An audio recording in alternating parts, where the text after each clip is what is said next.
हे guys, welcome back. तो guys, आज हम बात करेंगे सैमसंग के सक्सेस स्टोरी के बारे में।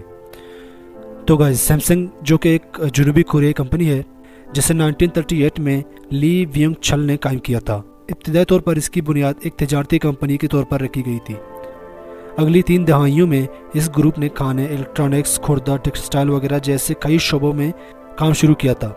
आज सैमसंग दुनिया के सबसे बड़े ग्रुप्स में से एक है जिसकी आलमी ब्रांड वैल्यू 8वें नंबर से भी ज़्यादा है। 1960 की दहाई के आखिर में कंपनी इलेक्ट्रॉनिक्स की सनत में दाखिल हुई और उस वक्त सैमसंग इलेक्ट्रॉनिक्स इंफॉर्मेशन टेक्नोलॉजी की सबसे बड़ी कंपनी है। तो आज हम इसकी कामयाबी की कहानी बताएंगे। सबसे पहले हम बात करेंगे सैमसंग के शुरुआत के दिनों के बारे में। 1938 में ली व्यंग छल ने एक तजारती कंपनी के तौर पर सैमसंग की बुनियाद रखी। ये ड्राई फिशेज, ग्रोसरी और नूडल्स में डील किया करता था। जनूबी कोरियाई जंग की वजह से ज़बरदस्ती कोरिया की कैपिटल सेवल छोड़ना पड़ा। बाद में वो बोस्तान चले गए और शुगर रिफाइनरी शुरू की और बाद में इसने मुल्क की सबसे बड़ी ओनी मिल भी कायम की। सैमसंग ने जल्द ही कारोबार के दीगर शोबों जैसे इंश्योरेंस, सिक्योरिटी और रिटेल में काम शुरू कर दिया। 1960 की दहाई में वो इलेक्ट्रॉनिक्स की सनत में दाखिल हुए। इसका पहला product black and white television set था। 1980 में उसने स्विच बोर्ड्स की तैयारी शुरू की और बाद में टेलीफोन और फैक्स मैन्युफैक्चरिंग इंडस्ट्री में चले गए। इस वक्त के दौरान वो पहले ही कोरिया में एक बहुत बड़ा सनतकार बन चुके थे और सेमी कंडक्टर्स की सनत में तकरीबन 50% की मिल्कियत रखते थे। ली व्यंग छल के मौत के बाद ग्रुप 5 कारोबारी सनतों में तकसीम हो गया। आज तमाम ग्रुप इंडिपेंडेंट हैं और मुंसलिक नहीं है। बाद में ग्रुप ने रिसर्च एंड डेवलपमेंट का काम भी शुरू किया जिससे कंपनी को इलेक्ट्रॉनिक्स की सनत में सारे पेरस्त बनने में मदद मिली और तेज़ी से semi conductors, electronics, telecommunication, air space और बहुत कुछ में फैल गए। अगले चंद सालों में उन्होंने पुर्तगाल, न्यूयॉर्क, टोक्यो वगैरह जैसे शहरों में प्लांट खोले।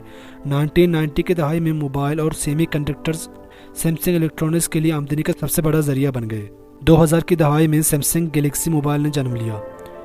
फोन तेज़ी से दुनिया में सबसे ज़्यादा फरोख्त होने वाली स्मार्टफोन बन गई। 2006 से कंपनी टेलीविज़न की सबसे ज़्यादा फरोख्त होने वाली कंपनी है। 2012 में वो दुनिया की सबसे बड़ी मोबाइल बनाने वाली कंपनी बन गई। अब बात करते हैं मौजूदा दौर के सैमसंग के बारे में। आज सैमसंग दुनिया की सारे पेरेस कंपनियों में से एक है। कंपनी का जनूबी कोरिया की सियासत, मीडिया, इक़्तिसादी तरक्की और बहुत कुछ पर ज़बरदस्त असर व सलूक है। उनकी कामयाबी की कहानी बहुत मुतासिर कौन है। 2012 में सैमसंग इलेक्ट्रॉनिक्स दुनिया की सबसे ज़्यादा सेल होने वाली कंपनी बन गई। दुनिया में हर दूसरे शख्स के हाथ में सैमसंग डिवाइस है। इसके अलावा इसकी तामीराती कंपनी ने बुर्जुल खलीफा भी तामीर किया। सैमसंग पूरी दुनिया में 3,70,000 से भी ज़्यादा मुलाजमीन को भी मुलाजमत देता है। सैमसंग की मजमूई ओम प्रोडक्टिविटी का 70% सैमसंग की मिल्कियत है। ग्रोसरी स्टोर से लेकर दुनिया की सारे पेरस्त कंपनियों में से एक बनने तक कंपनी की कामयाबी की कहानी वाकई मुतासिर कौन है। 2018 में कंपनी ने $41 बिलियन का मुनाफा कमाया। ताहम कंपनी को कई नाकामियों और चैलेंजेस का सामना करना भी पड़ा। वो कई कॉर्पोरेट स्कैंडलों का मरकज थे जिनमें पेटेंट की खिलाफ वर्जी के मुकदमे, रिश्वत सतानी के मुकदमात शामिल हैं, लेकिन उन्होंने तमाम रुकावटों को अबूर किया और इलेक्ट्रॉनिक्स की सनत में सबसे आगे पहुंच गए। तो दोस्तों, अब हम बात करेंगे सैमसंग के चैलेंजेस के बारे में। सैमसंग पर लेबर के साथ बदसलूकी और चाइल्ड लेबर के कानून की खिलाफ वर्जियों का इल्ज़ाम था। सैमसंग के चंद सप्लायर्स को इस इल्ज़ाम के तहत लाया गया। कंपनी ने मामले की छानबीन की और इन सप्लायर्स के साथ कारोबारी ताल्लुक ख़त्म कर दिए जिनके ऊपर कानून की खिलाफ वर्जी की तस्दीक हुई थी। 2012 में एप्पल के जरिए सैमसंग को इसके 6 पेटेंट की खिलाफ वर्जी पर अदालत में पेश किया गया। एप्पल ने $2.5 बिलियन के नुकसान का दावा किया। सैमसंग ने बदले में एप्पल पर अपने पेटेंट की खिलाफ वर्जी का इल्ज़ाम लगाया।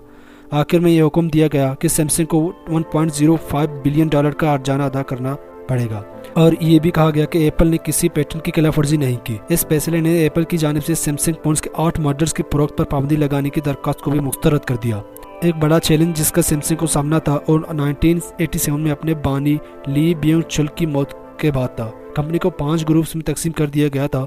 मुश्किलात के बावजूद सैमसंग ने अपने ज़ेर इंतज़ाम सनतों के साथ तरक्की की, हुकूमत अमलियों पर तवज्जो मरकूज़ की और खुद को एक आलमी ब्रांड के तौर पर कायम किया। तो दोस्तों, अब हम बात करेंगे उन अदारों के बारे में जो सैमसंग के अंडर हैं।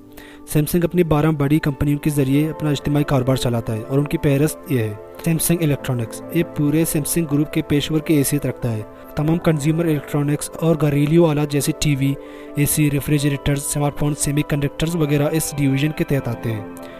ये सैमसंग के लिए रेवेन्यू जनरेट के तौर पर काम करता है। दूसरे नंबर पर आता है सैमसंग इलेक्ट्रोमैकेनिक्स। ये कंपनी मुख्तलिफ कंपनियों के लिए मैकेनिकल और इलेक्ट्रॉनिक पार्ट्स तैयार करती है। इसकी मसनूआत में मोबाइल के पुर्जे, चिप्स और कैमरा मॉड्यूल्स शामिल हैं। तीसरे नंबर पर आता है सैमसंग SDI। सैमसंग SDI मुख्तलिफ इलेक्ट्रॉनिक्स मवाद के लिए रिचार्जेबल बैटरियाँ जैसे तवानाई के हल की तैयारी में शामिल है। ये 1970 में कायम किया गया था।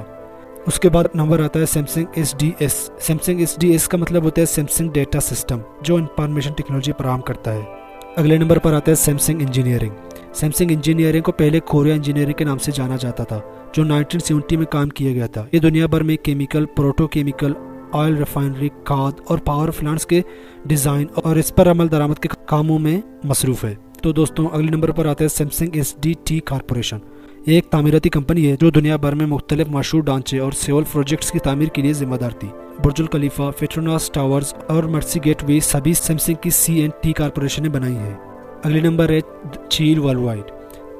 चील सैमसंग ग्रुप के तहत एक इश्तिहारी एजेंसी है और आमदनी के लिहाज से दुनिया की सबसे बड़ी एजेंसी है। ये अपनी तख्लीकी सलाहियतों के लिए जाना जाता है और इसके ग्राहकों के तौर पर कई बड़ी कंपनियां जैसे Coca Cola, Nestle, Adidas, Microsoft वगैरह हैं। Samsung life insurance. Samsung life insurance Fortune 500 company है और कंपनी कोरिया की सबसे बड़ी और कीमती कंपनी है। ये लोगों को सेहत और ज़िंदगी के बीमा और सालाना खिदमत पेश करता है। Samsung heavy industries. जहाज साजी सैमसंग हेवी इंडस्ट्रीज़ की तरफ से शुरू की जाने वाली बुनियादी सरगर्मी है। बताया जाता है कि इस कंपनी से हर साल 30 के करीब बहरी जहाज लॉन्च किए जाते हैं। कंपनी के दीगर सरगर्मियों में मुख्तलिफ सनती और तामीराती सरगर्मियों के लिए भारी मशीनरी की खरीदारी और नकल व हमल शामिल है। Samsung fire and marine insurance. ये कंपनी नकल व हमल और कारोबारी सरगर्मियों के लिए इंश्योरेंस और मालियाती खिदमत फराहम करने में मलबूस है। यह automobile insurance, general insurance, enterprise risk management insurance वगैरह फराहम करता है। Samsung biologics. सैमसंग बायोलॉजिक्स एक बायो फार्मास्यूटिकल कंपनी है जो मुख्तलिफ बीमारियों के लिए अद्वियात और एंटीबॉडीज़ तैयार करती है। इस कंपनी का कैलिफोर्निया में एक रिसर्च एंड डेवलपमेंट सेंटर है और इसने कई ISO सर्टिफिकेट्स भी हासिल किए हैं। तो दोस्तों अब हम बात करेंगे सैमसंग के कंपटीटर्स के बारे में। चूँकि सैमसंग एक इज्तिमाई कंपनी है, इसके लिए अपने कारोबार की तमाम सनतों में मुख्तलिफ किस्म के अरीब हैं। यहाँ उसके चंद कंपटीटर्स दर्ज झेल हैं। सबसे पहले नंबर पर आता है एप्पल। जैसा कि हम सब जानते हैं एप्पल एक मकबूल ब्रांड है जो कि मोबाइल फ़ोन्स, टैबलेट वगैरह जैसे सार्फिन के इलेक्ट्रॉनिक्स की तैयारी में मलबूस है। एप्पल और सैमसंग के दरमियान बराह रास्त तनाज़ात रहे हैं। इसके बावजूद इनकी मसनूआत में ज़बरदस्त मुकाबला है। इंटेल एक अमेरिकी कंपनी है जो मुख्तलिफ मशहूर कंपनियों के लिए माइक्रो प्रोसेसर और चिप्स तैयार और सप्लाई करती है। ये कभी दुनिया में सेमीकंडक्टर चिप्स का सबसे बड़ा प्रोड्यूसर था, लेकिन सैमसंग ने 2022 के अव्वल में टॉप पोजीशन हासिल की।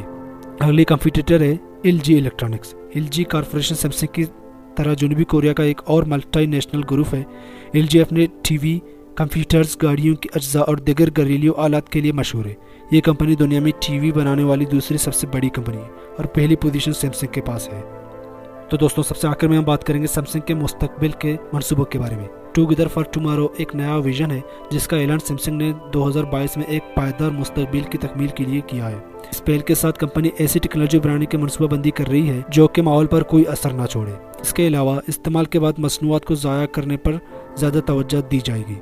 कंपनी अपने प्लांट्स से कार्बन के अखराजात को कम करने का भी इरादा रखती है।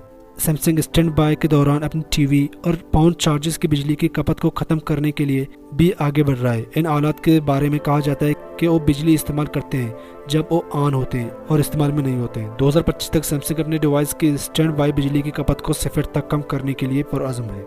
सैमसंग अपने सार्फिन की बेसिक ज़रूरियत को पूरा करना चाहता था। इसको हासिल करने के लिए कंपनी अपने सार्फिन को अपनी मर्जी के मुताबिक तजुर्बा फराहम करने के तरीकों पर तहकीक कर रही है, जैसे कि उनकी तर्ज ज़िंदगी के मुताबिक आलात में तरमीम करना। सैमसंग ने अपने हालिया CES 2022 इवेंट में इस बारे में ऐलान किया है। तो दोस्तों ये थी एक ओवरव्यू सैमसंग की सक्सेस स्टोरी के बारे में। तो गाइज़ मैं उम्मीद करता हूँ आपको ये वीडियो अच्छी लगी होगी। तो गाइज़ आज के लिए इतना ही। अगर आपको मेरा वीडियो अच्छा लगा तो मेरे इस वीडियो को लाइक और शेयर करें और मेरे चैनल को सब्सक्राइब करना ना भूलें। तो गाइज़ मिलते हैं अगले वीडियो में, तब तक के लिए खुदा हाफिज़।